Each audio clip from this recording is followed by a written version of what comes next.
Shalom saudaraku, kita berjumpa lagi hari ini. Saudara yang dikasihi Tuhan, kitab Ratapan pasal 5 ayat 21 berkata, "Bawalah kami kembali kepadamu ya Tuhan, maka kami akan kembali. Baharuilah hari-hari kami seperti dahulu kala." Bangsa Israel diizinkan Tuhan mengalami berbagai masalah dan persoalan yang mengakibatkan kehancuran. Hal itu terjadi karena bangsa Israel tidak taat kepada Tuhan. Tuhan izinkan supaya mereka berserah dan kembali kepadanya. Saudaraku, ketika bangsa Israel ini sadar akan keberadaannya, mereka ingin dipulihkan dan dia ingin kembali seperti zaman dahulu ketika Tuhan memberkati mereka dengan luar biasa. Maka itu akan terjadi karena pemulihan itu lebih penting daripada ratapan akan masalah yang pernah terjadi atau sedang dialami. Saudara, kadang kita berpikir, mengapa ini terjadi? Ada masalah terjadi dalam hidup kita, bahkan silih berganti yang harus kita atasi. Bahkan mungkin kita hampir menyerah dengan keadaan. Tapi dengar baik-baik, kadang-kadang hal itu diizinkan Tuhan. Tujuannya adalah membawa kita kembali kepada Dia, membawa kita kembali kepada tujuan kita ini diciptakan, kita ini ditebus, kita ini dikasihi, bahkan diberi kekuatan oleh Tuhan atau dibebaskan. Untuk apa Tuhan membebaskan bangsa Israel? Hanya untuk beribadah, saudaraku. Coba bayangkan saja, untuk beribadah Tuhan menebus mereka dengan 10 tulah keajaiban diberikannya.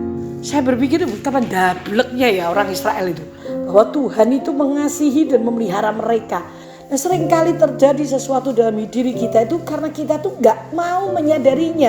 Ada kalanya kita bukan saja dablek, tapi kita dibebal, saudara. Berapa banyak di antara kita yang dipanggil Tuhan kita juga gak dengar, dijauhin Tuhan kita juga gak ngerti. Nah, hari ini saya ingin saudara dan saya tahu bahwa Tuhan mengizinkan segala sesuatu terjadi adalah untuk memanggil saudara dan saya berbalik kepada Dia. Dan kita memohon kepada Dia untuk memperbarui hari-hari kita seperti dahulu kala.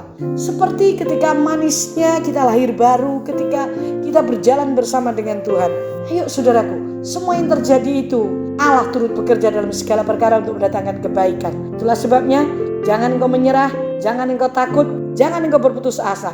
Tapi arahkan matamu tertuju kepada Tuhan, kembalilah kepada Tuhan. Berbaliklah dari langkah-langkah kita yang jahat. Dan saya percaya nama Tuhan akan dipermuliakan.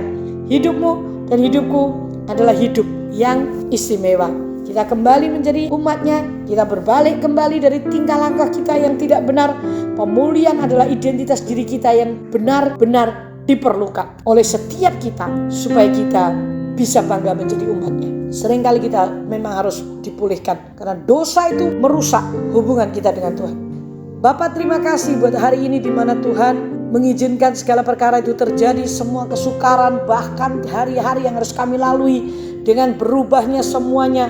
Kami tetap percaya bahwa Engkau mengizinkan ini terjadi hanya untuk kami melihat mujizat yang besar, untuk Engkau memulihkan hubungan kami denganmu. Pemulihan itu terjadi dan kami melihat bahwa kami sedang menyembah Tuhan yang besar, Tuhan yang hidup, yang memelihara hidup kami. Sadarkan kami, tolong kami. Dalam nama Yesus. Amin.